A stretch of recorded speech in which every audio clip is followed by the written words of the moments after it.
जय हिंद दोस्तों। आज की इस वीडियो में हम सीखेंगे थेल्स प्रमेय। थेल्स प्रमेय क्या होता है?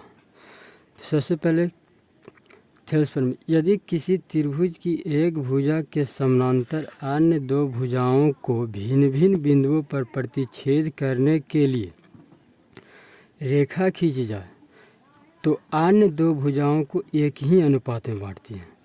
यानी कहने का मतलब है कि अगर किसी भी त्रिभुज में हम एक भुजा के समानांतर, यानी कि इस त्रिभुज में हम बीसी भुजा के समानांतर DE एक रेखा खींचें और कह रहा है कि अगर हम किसी भी त्रिभुज में एक भुजा के समानांतर अगर एक अन्य रेखा खींचते हैं तो वह अन्य दो भुजाओं को एक ही अनुपात में बांटते हैं, यानी कि समान अनुपात में बांटते हैं। तो सबसे पहले हम फिगर बना दिए हैं और फिर यहाँ पे लिखना है दिया है क्या दिया हुआ है कि ABC एक त्रिभुज है। ABC एक त्रिभुज है जिसमें BC है, जिसमें BC समानांतर DE, BC समानांतर DE एक रेखा खींचा गया है जो AB तथा AC को, जो AB तथा AC को D तथा E बिंदु पर प्रतिच्छेद करता है, ए बिंदु पर मिलता है। यह दिया हुआ है। तो साबित करना क्या है? तो साबित करना है कि AD बटा BD और AE बटा EC दोनों समानुपाती है। ये दोनों भुजाएं क्या एक ही अनुपात में बांटती है, यह साबित करना। अर्थात AD बटा BD बराबर AE बटा EC, इस चीज़ को साबित करना। तो इसके लिए कुछ रचना करना पड़ता है। तो रचना में लिखेंगे रचना में E से हम EN लम्ब AB पे डालते हैं, एन यहाँ पे EN लम्ब AB तथा DM लम्ब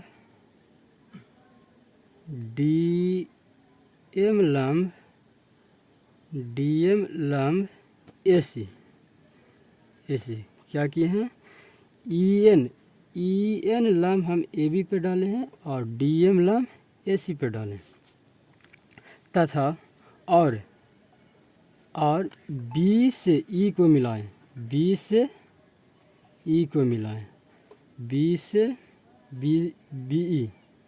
BE तथा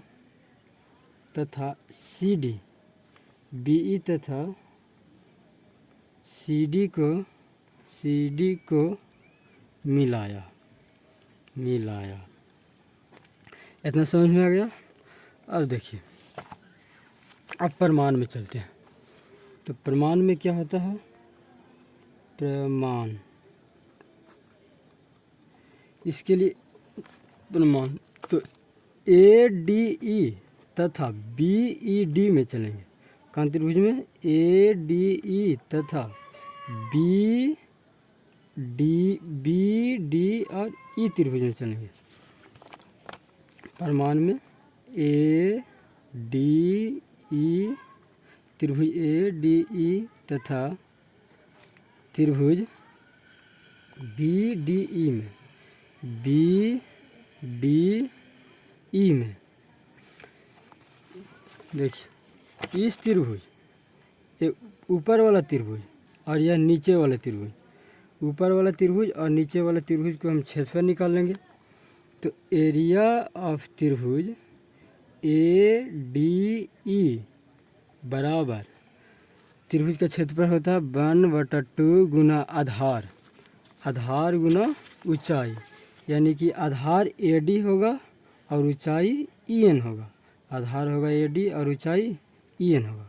तो 1/2 गुना आधार AD गुना ऊंचाई EN, इसे समीकरण 1 मान लेते हैं। फिर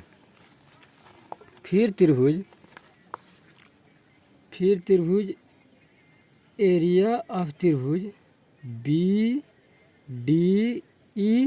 एरिया ऑफ त्रिभुज BDE बराबर 1/2। देखिए त्रिभुज BDE इसका क्षेत्रफल निकालेंगे तो त्रिभुज का क्षेत्रफल होता है 1/2 गुना आधार। तो आधार हम इसको मान लेते हैं BD को, आधार किसको BD को मान लेते हैं। आधार BD गुना ऊंचाई, ऊंचाई कौन हो जाएगा, ऊंचाई EN हो जाएगा, ऊंचाई EN हो जाएगा गुना ऊंचाई EN, समीकरण 2। अब समीकरण 1 तथा 2 से, समीकरण 1 तथा 2 से क्या होगा, ये दोनों के हम भागा देते हैं। तो एरिया ऑफ त्रिभुज ADE बटा एरिया ऑफ त्रिभुज BDE बराबर हो जाएगा। देखिए 1/2 से 1/2 खत्म और EN से EN खत्म, ये दोनों कट जाएगा और बचेगा हमारा क्या, AD बटा BD, यह बच जाएगा। इसको हम समीकरण 3 मान लेते हैं। अब देखिए हमको साबित करना क्या था, AD बटा BD, यहाँ हम एक तरफ ले आए हैं AD तथा BD। अब हम फिर अगर हम त्रिभुज ADE को, उस बार में हम AD को आधार माने थे और इस बार हम AE को आधार मानेंगे, और उस बार में हम पहला बार में हम त्रिभुज E पट्टी वाला में चले थे और अभी हम इसमें चलेंगे और इसमें हम इसी को मानेंगे आधार। अगर ऊपरे वाला में हम AE को मानते हैं आधार, उस बार में तो और नीचे वाला में, निचला का त्रिभुज में हम इसी को मानते हैं, तो AE और इसी आ जाएगा। तो पुनः त्रिभुज ADE, त्रिभुज ADE तथा त्रिभुज CDE में, त्रिभुज CDE में फिर हम त्रिभुज का क्षेत्रफल निकाल लेते हैं। तो एरिया ऑफ त्रिभुज ADE बराबर 1/2, यह त्रिभुज है, 1/2 गुना आधार। इस बार में हम आधार इस बार में हम आधार AD को माने थे, AD को, और अभी हम आधार AE को मानते हैं। आधार किसको मानते हैं, AE को। तो 1/2 आधार हो जाएगा AE गुना ऊंचाई हो जाएगा, जब हम आधार AE को मानेंगे तो ऊंचाई क्या हो जाएगा, DM, क्योंकि AC पर लंब को जी है DM लंब, यह लंब है तो ऊंचाई हो जाएगा DM, यानी कि DM। इसे हम समीकरण 4 मान लेते हैं। फिर हम त्रिभुज में चलते हैं। त्रिभुज एरिया ऑफ त्रिभुज CDE का क्षेत्रफल निकालते हैं। किसका, CDE का क्षेत्रफल निकालेंगे तो इसका होता है क्षेत्रफल फार्मूला त्रिभुज का 1/2 गुना आधार किसको मान लेते हैं, इसी को, यानी कि इसी गुना ऊंचाई कौन हो जाएगा, ऊंचाई हो जाएगा यह DM ऊंचाई हो जाएगा, ऊंचाई कौन हो जाएगा DM, आधार गुना ऊंचाई DM, समीकरण नंबर 5। अब देखिए समीकरण 4 तथा 5 को भाग देते हैं। समीकरण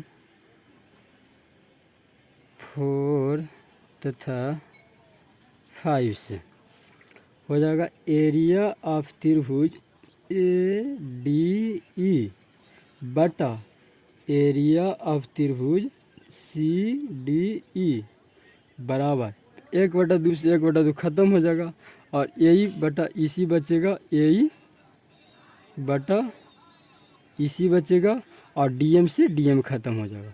यानी कि एरिया ऑफ त्रिभुज ए डी ई बटा एरिया ऑफ त्रिभुज सी डी बराबर ए ई बटा ई सी। अब देख सकते हो कि हमारा आ गया ए डी लाना था, ए डी बटा बी डी, यहाँ ए डी बटा B D L H S में आल है। और ये पर देखिए ए ई बटा ई सी लाना था भी ए ई बटा ई सी।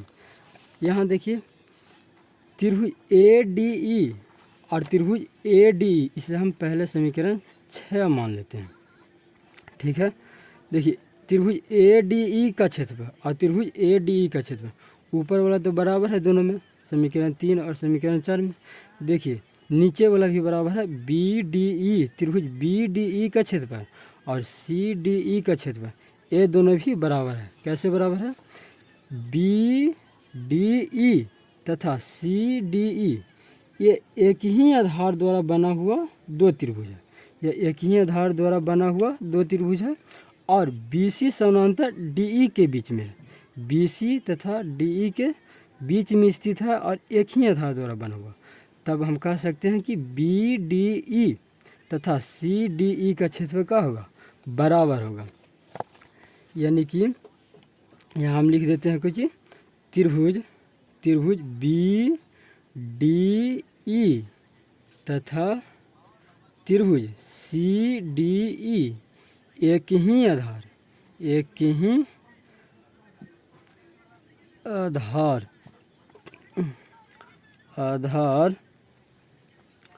डी ई पर है और समांतर रेखाएं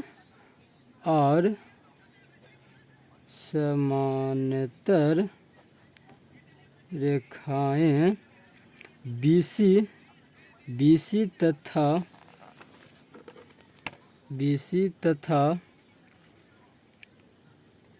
डी ई के बी सी तथा डी ई के बीच स्थित है, के बीच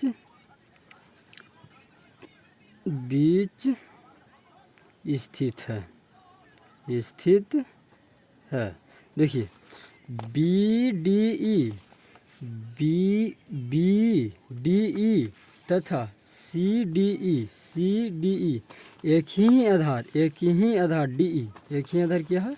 डी ई के एक ही आधार डी ई पर है तथा बी सी तथा डी ई के ये दोनों समानांतर रेखाएं हैं और इन्हीं दोनों रेखाएं के बीच में दोनों स्थित है। अतः हम कह सकते हैं कि त्रिभुज बी डी ई का क्षेत्रफल एरिया ऑफ त्रिभुज बी डी ई बराबर एरिया ऑफ त्रिभुज सी डी ई, ये दोनों का क्षेत्रफल क्या है? बराबर है। अब ये दोनों बराबर है और ऊपर वाला दोनों बराबर है, तो हम कह सकते हैं कि समीकरण 4 तथा समीकरण 3 तथा 6 से, चूँकि ए डी ई और ए डी तो मिल गया, बी डी ई और सी डी ई दोनों बराबर है, तो एल एच एस इसमें बराबर हो गया, एल एच एस दोनों क्या हो गया? बराबर हो गया। तो ए डी बटा बी डी तथा ए ई बटा ई सी आर एच एस भी बराबर हो जाएगा। यानी कि समीकरण तीसरा तथा छठा से क्या हो जाएगा? ए डी बटा बी डी बराबर ए ई बटा ई सी, यह हमारा साबित हो गया। ठीक है, तो मिलते हैं अगले वीडियो में।